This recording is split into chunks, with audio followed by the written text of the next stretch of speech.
ঘটনা সিপিএম পিছনের থেকে এটা করাচ্ছে, তাদের জীবন ভরা নেগেটিভ চিন্তাধারা নিয়ে।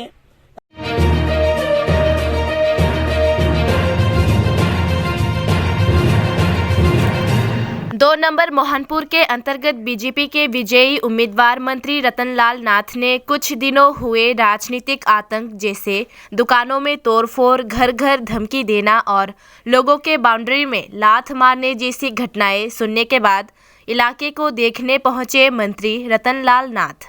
उन्होंने पीड़ित लोगों के परिवारों से बातचीत की और कहा कि राजनीतिक आतंक सीपीआईएम द्वारा बनाई गई एक चाल है।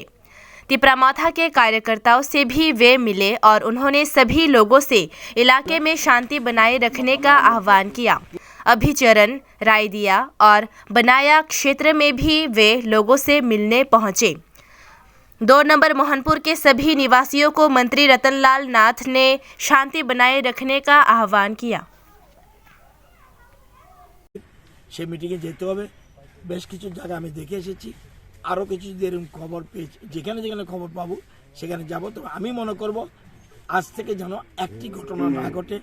আমি তিপরামাতা যারা নেতৃত্ব রয়েছে তাদেরকেও বলেছি এবং আমাদের যারা নেতৃত্ব আছে তাদেরকেও আমি বলেছি, আমি সিপিএমকে কিচ্ছু বলবো না, কারণ সব কিছু ঘটনা সিপিএম পিছনের থেকে এটা করাচ্ছে, তাদের জীবন ভরা নেগেটিভ চিন্তাধারা নিয়ে। এবং তিপরামাতা দলে কিছু লালমার্কা কমিউনিস্ট আছে, তারা ঢুকে গিয়ে এইসব কাজ করছে প্ল্যান করে এবং অনেক জায়গায় বাঙালি বেল্টও অ্যাটাক করেছে, আমার এলাকা না হলেও অন্য জায়গায় করেছে। এটা খুব দুঃখজনক এবং সাম্প্রদায়িক সম্প্রীতি নষ্ট করার জন্য এটা প্ল্যান করছে। আমি শুনেছি আমার পাশের কেন্দ্রের বিশ্বজিৎ দেববর্মা বিভিন্ন জায়গায় ঘুরে ঘুরে যাতে শান্তি শৃঙ্খলা বজায় থাকে সেই জন্য চেষ্টা করছে। এই জন্য আমি ওনাকে অভিনন্দন জানাই। শুধু উনি নয়, তিপরামাতার যারা নেতৃত্ব রয়েছে সবাই এগিয়ে আসুক, বিজেপির যারা নেতৃত্ব আছে সবাই এগিয়ে আসুক এবং এটা যাতে কোনো রকম অঘটন না ঘটে সেদিকে লক্ষ্য রাখতে হবে। Thank you. তার আজকে মূলত এদিকে কি কারণে পরিদর্শন করা? এখানে ব্যাপারটা হলো নির্বাচনের ফলাফল বেরোনোর পরে কিছু দুষ্কৃতিকারী অ্যান্টি সোশ্যাল যারা, তারা বিভিন্ন বাড়িতে বিশেষ করে অভিচরণ ভিলেজের দেবেন দেববর্মা, জেমস দেববর্মা এবং আরও বেশ কিছু দোকান, এরা এদের বাড়িঘর ভাঙচুর করে এবং মারাত্মকভাবে ক্ষতিগ্রস্ত হয়, বাইক ভেঙে দেয়, আরও বিভিন্নভাবে বাড়িঘর নষ্ট করে, জিনিসপত্র নষ্ট করে এবং একটা ভীতির পরিবেশ সৃষ্টি করেছে। রাতে, গভীর রাতে এগুলি করেছে এবং প্ল্যান করে করেছে। দেখে দেখে বিজেপি সমর্থিতদের বাড়িতে করেছে। আবার একটা জায়গায় কারো কারো এটা একটা চক্র কাজ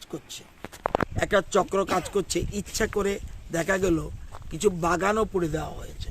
এটা প্ল্যান করে করা হচ্ছে, পিছন থেকে কেউ একটা দুইটি রাজনৈতিক দলের মধ্যে বিবাদ লাগিয়ে দেওয়ার জন্য মাঝখানে কিছু দুষ্কৃতিকারী প্ল্যান করে এই কাজ করছে এবং এটা খুব দুঃখজনক। বীরমোহন গাঁও সভাতেও বেশ কয়েকটা বাগান আমি দেখেছি, সেখানে পুড়ে দেওয়া হয়েছে। আবার মধুচৌধুরী বাজারে বিজেপি সমর্থিতদের বাড়ি, সেখানে দোকান ভাঙচুর করেছে এবং ভেঙে ফেলা হয়েছে, একটা দোকান পুড়ে দেওয়া হয়েছে এবং এছাড়াও জেমস দেববর্মা, দেবেন দেববর্মা এদের বাড়িঘর ভাঙচুর করেছে, তাদের বাইক ভাঙচুর করেছে। একটা ভীতির পরিবেশ।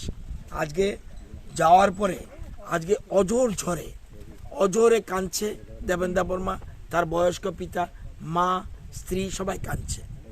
এবং আমি শুনেছি অভিচরণ ভিলেজের কিছু বুদ্ধিজীবী মানুষ কালকে এর প্রতিবাদ জানিয়েছে এবং আমি সবাইকে অনুরোধ করব যারা বুদ্ধিজীবী এবং শুভ সম্পন্ন মানুষ, যারা শুভ চায়, তারা যেন এগিয়ে এসে এইসব দুষ্কৃতীদের বিরুদ্ধে একজোট হয়ে, দলমত নির্বিশেষে একজোট হয়ে তাদের চিহ্নিত করা এবং তাদেরকে পুলিশের খাতায় তাদের নাম লিখিয়ে দেওয়া, যাতে সমাজে তারা চিহ্নিত হয়ে থাকে এবং আজ থেকে যেন আর কোনো ধরনের এই ধরনের ঘটনা না হয় সেদিকে লক্ষ্য রাখতে হবে। আশ্চর্যজনক ঘটনা, মান্দার লোক এসে মোহনপুর বিধানসভায় সিমলা থেকে লোক এসে মোহনপুর বিধানসভায় এসব করছে, এটা তো মোটেই উচিত হবে না। তো সেই জন্য আজকে সকালে ভাবছি যে এদিকে বিকালে আমাদের আবার পরিষদীয় দলের মিটিং রয়েছে বিজেপির,